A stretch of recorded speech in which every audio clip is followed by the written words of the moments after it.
What is up, guys? Quincy Carrier here for another edition of Q&A, the show where I take your questions from Twitter and YouTube and answer them here in video format on this show. All right, guys, first off, before I jump into the questions and the topics today, I'm going to tell you guys, especially the people who watch this show, please check out the new merch. It's going to be down below on this video bar. You're going to be able to see the merch if you're on your computer.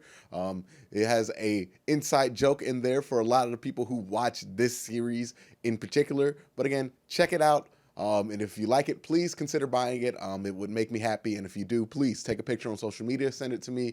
I would love to see that. But without further ado, we're going to jump into the show. And this show is going to be jam-packed. We have questions about the Antonio Callaway suspension. And, most definitely, we're going to talk about Antonio Brown, who, without further ado, let's jump into it. And we're going to start with questions from Twitter. Again, if you want to ask questions on Twitter, follow me at Quincy. And this one is from MJ Tingles, and it talks about Antonio Callaway. They say, do you think Callaway will straighten out? And if he doesn't, do you think the Browns might get rid of him? All right, so obviously with Callaway, a lot of parallels to the Josh Gordon situation. Both talented wide receivers who have a 4-game drug suspension. Well, had a 4-game drug suspension. Of course, Josh Gordon has gone beyond that point. Notable, it's not uncommon for whatever reason for wide receivers to have this issue specifically. We know about Josh Gordon. We know about Antonio Callaway, but also Martavis Bryant has had the same issue. For whatever reason, this problem is specific to wide receivers almost, but obviously not exclusive. And with Antonio Callaway, this is what I have been saying all year. He is not in the position to mess up. The Browns, quite frankly, could use Antonio Callaway. Sure, they could use his skill set. They don't need Antonio Callaway. Antonio Callaway can take a top off of defense. That's awesome. But you know who else can take a top off of defense? Odell Beckham. So we don't need Antonio Callaway in any way, shape, or form. He can get cut from this team and we won't really be that much affected, to the point to where he hasn't been playing with the first team. And did you notice that last night, that he hasn't been playing with the first team? I mean, did it make any difference with what Baker Mayfield was able to do with those wide receivers? No. So Antonio Callaway is not needed by this team. He is not necessary. Sure, he is a nice luxury to have, but he's not necessary.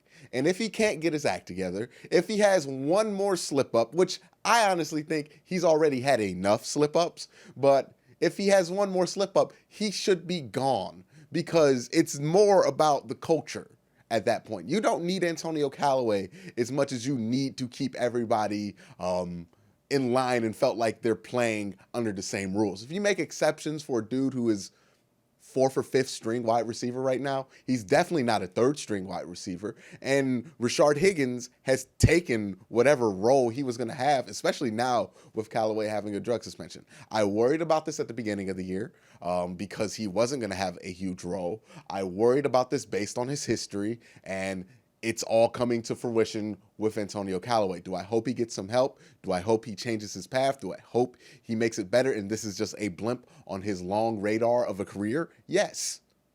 But the reality of the situation is that it's not trending in that direction. His career looks a lot more similar to Josh Gordon's off the field than it does to somebody like Rashard Higgins, who has become a model citizen. So, no, I just don't think there's any more room for Antonio Callaway mess-ups anymore.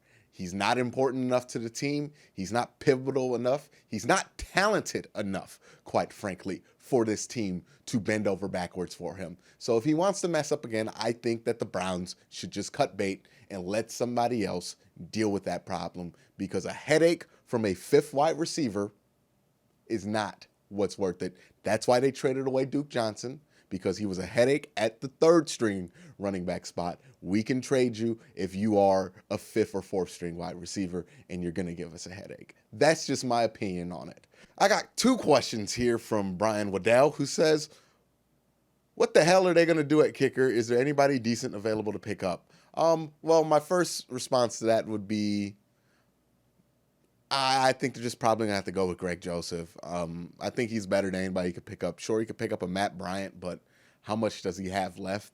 I don't know. I don't know. We'll see what the waiver wire with the kicker situation. You never really know with kickers until you know. And the second part of his question, which you saw already because it flashed on the screen, is when are we going to see Kareem Hunt in the preseason? I thought he was cleared to play before the Skins game. Yeah, I thought he was cleared too, but apparently he hasn't had any team reps since he started to dress again. So kind of makes sense that they didn't put him in the game since he hasn't had any team reps in training camp. But this week he already got team reps in unpadded practice.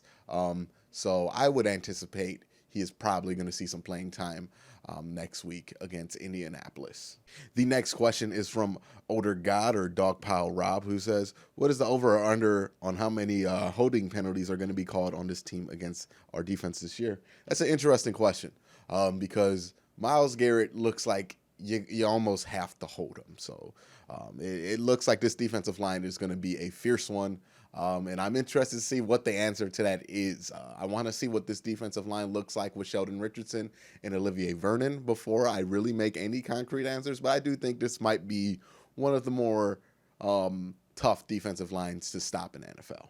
And this question comes from YouTube, and it's from user Giants Nation, who says, what's up, everybody? Favorite part of the show, hunted emoji, crying emoji. My boy, Quincy, I'm going to give you a break this week. Oh, how nice of you, Giants Nation. Did you watch the XFL in 2001, and what's your thoughts and opinions on it returning next year? You know, I am surprised because I expected a 3-page paragraph about Daniel Jones being the world's greatest quarterback, but you went tame. I like that. I like that you held back, you know, that shows respect. You seem like a decent human being, whoever you are, Giants Nation. But did I watch the XFL in 2001? No. Do I plan on watching it when it revives this year? Yeah. I didn't watch it in 2001 because, one, at that point in my life, I was just a younger kid and I wasn't a super hardcore football fan to the point to where I was going to watch the XFL.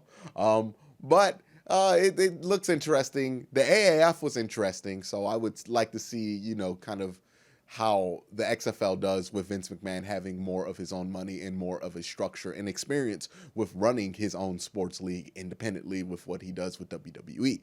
The next question is from David Smith, and oh boy, here it is.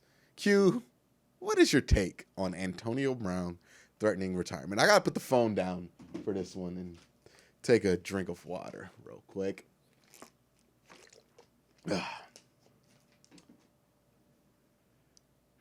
I want to say this. I want this to be clear. I have the utmost respect for Antonio Brown as a player on the field. I think he is one of the greatest wide receivers of all time. I in no way deny his greatness. I have seen him kill my favorite team way too much to deny him any of the greatness that he has earned through his playing career.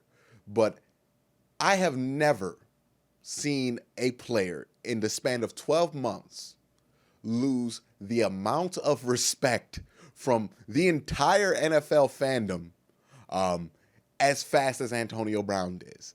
I thought this was on Terrell Owens levels, but I think this is worse than Terrell Owens because Terrell Owens was just the first part of the Antonio Brown drama, the forcing his way out of Pittsburgh, the calling out his quarterback, the having the drama between him and Ben. That was that.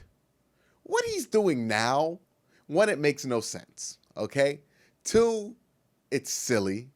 And three, I don't care what his reasoning is. Antonio Brown is somebody who constantly talks about his brand and his image. He's obviously worried about his image. How somebody that image conscious can't understand that what he's doing right now is the worst look. He looks and sounds like a big baby. He does. You know, I don't want to wear the new helmets. I want to wear my helmet. He sounds like my 3-year-old nephew when I won't give him another damn fruit yogurt, okay? This is a grown man talking about a football helmet. And while a football helmet is an important piece to a football player's equipment, while it does have a slight effect, there is no way you're telling me that the helmet change that he is talking about is even remotely that big of a deal. We're not talking about changing his face mask. We're talking about changing the helmet shell to something that is more safe and more modern. That's what we're talking about. He could keep the same face mask, which makes the whole vision thing wild to me. because Aaron Rodgers has managed to change his helmet and keep the same face mask. They make the same face mask that he is talking about that would not impair his vision. He just doesn't want to change his helmet, and he thinks he can not change it because he's Antonio Brown. And it's a newsflash. You are a big deal, Antonio Brown. You are a huge star in this league. You are one of the best players in the league, but this is not basketball. You do not have leverage, and even if this was, you are not LeBron James. You do not have that kind of autonomy in this league, and you just look bad.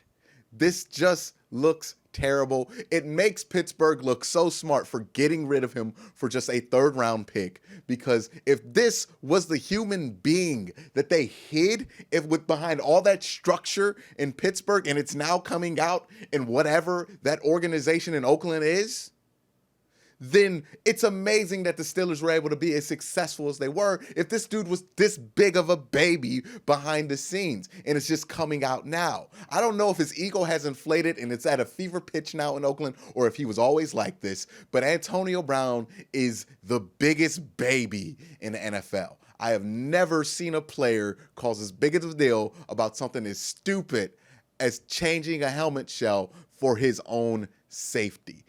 It is not logical, and it's something that just makes me lose respect for the human being Antonio Brown. I am somebody who likes to give players a lot of latitude when it comes to their off-the-field activities. But when it comes to Antonio Brown, I have seen enough. I have heard enough. First he injures his feet. He gets frostbite because he doesn't wear proper footwear in a cryogenic chamber. How stupid is that? That's not a silly, fun mistake. That is a stupid mistake that a multi-million-dollar football player who makes a living off of his body should not make. And then, after you make that stupid mistake, you have the audacity to threaten retirement because you can't wear a helmet that makes no difference because you could wear the same face mask? Are you kidding me? If you weren't Antonio Brown, you would be cut. Honestly, you should be cut for stupidity, Antonio Brown. This is the dumbest story I've ever heard, and I have lost all respect for Antonio Brown off the field because of it. Oh my God, Antonio Brown, what is wrong with you? Somebody in his circle, honestly, somebody that loves this man needs to tell him he's being ridiculous, because I don't feel like that's happening. But I'm not going to go that deep into it. I'm going to resign on what the rest of my thoughts are. I just think it's stupid what he's doing, and I think he looks and comes off like the biggest baby in football history. Next question is from the Catster, who says, which rookie QB has looked the best in the preseason so far? I'm actually going to say Daniel Jones here. I think he did the most. I think he made the most diverse array of throws, and I really like what he did with that touchdown pass in his preseason game. Kyler Murray looked good, but I don't think I saw enough from a difficult throw standpoint. Dwayne Haskins was up and down, but I don't think he has a lot to work with in Washington right now, so I will be hesitant on being too critical on Dwight Haskins. And Drew Lock has looked average at this point. Nothing special, but nothing too bad. And again, it's the first preseason game. It's pretty early to tell how these guys are going to look. But if I had to bet my money on somebody based on what I know right now, I would say Daniel Jones probably looks the best right now. This question comes from Austin Hilton, who says, do you think Oklahoma would be a good fit for an expansion team? This is an interesting question. When it comes to NFL expansion teams, because there is a question of, do you chase markets when it comes to NFL football expansion, or do you go to places that you know based on their college football history really love football? And will that translate into the NFL? Like if the NFL put a team in Tuscaloosa, will it be successful because Alabama is there? If the NFL put a team in Oklahoma, would it be successful? I think that has a bigger chance of being successful, although I do believe that a lot of people in that state, and correct me if I'm wrong, cheer for the Kansas City Chiefs, and that's kind of their team. I think Oklahoma would be a good candidate for a new NFL team. I'm not sure if the NFL would necessarily start an expansion team to try to get to that market specifically, but I do think that that would be a good candidate. Other places I feel like would be a good candidate, I feel like after the Raiders leave, maybe Oakland. I know they have a team in San Francisco, but with Oakland losing the Warriors to San Francisco and the 49ers playing in Santa Clara, I think there is a hole there that could be filled by another football team, and I feel like the fans of Oakland do deserve a football team. Other than that, no city really pops out at me right now, but if there is a city that pops out to you and you're intrigued by this question, please leave a comment down below. The next question comes from Kyler Harrington, who says, personally, how much of an impact do you think Rashard Hollywood Higgins will make on this season if the Browns choose him over Antonio, Bootleg, Greg Little, Callaway, or the other semi-bums? I wouldn't be that disrespectful to the other wide receivers on this roster. I think Derek Willis and Jalen Strong are going to make contributions to his team if they make the roster. I think they are very solid back-end wide receivers.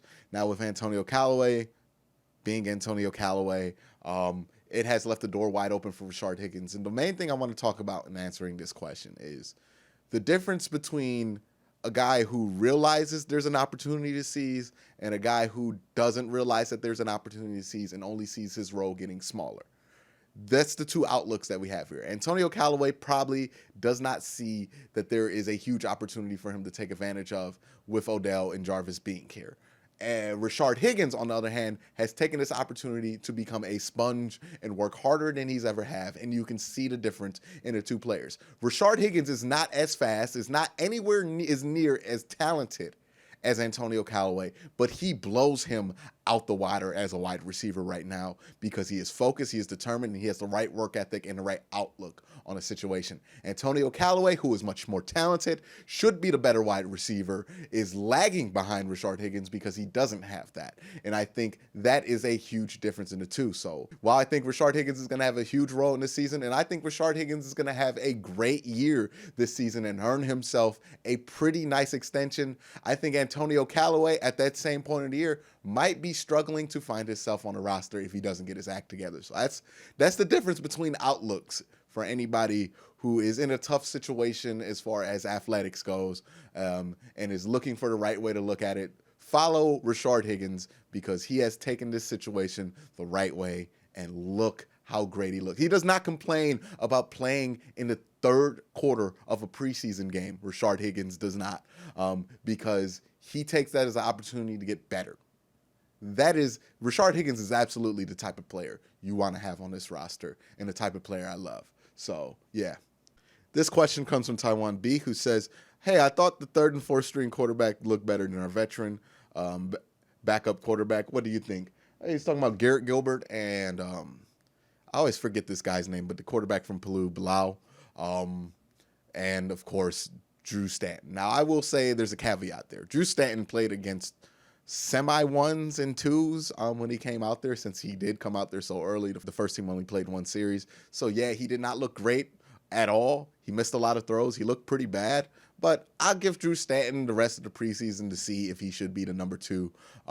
Gilbert didn't look that much better, I think. He just threw the ball more, had more opportunities. And, again, he was at that point where you're playing against threes and fringe roster guys. I can't really take much away as far as comparing against somebody who's higher up in the depth chart. So I still think Stanton deserves a chance to make it to the fourth preseason game and show what he's got. And I think Gilbert is somebody who is intriguing, but we need to see a lot more development out of him before he can be a backup in this league. All right, guys, that is it. That's all the questions for this week that I'm going to be able to answer. But thank you guys for asking all of those questions. And I don't think I've done this in a video. It's insane. But thank you guys for helping this channel get to 10,000 subscribers. Oh, my God. You know, it was less than a year ago. This channel only had 200 subscribers. Now, at the start of this season, not even at the start of this preseason, we're at 10,000 subs. Thank you. That is so awesome.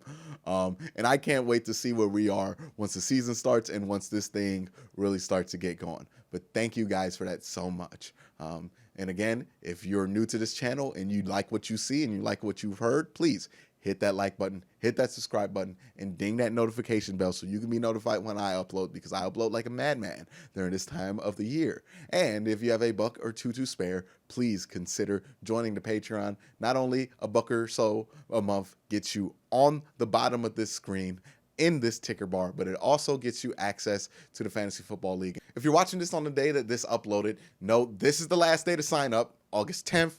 You can't sign up afterwards, but you still can become a patron and have your name added to the scroll bar. But I have to shut down the fantasy football thing on August 10th just because I need to be able to set up the league and set a draft date and start voting things into reality and all of that. That all being said, thank you guys for watching. Have a great day. Have a good night.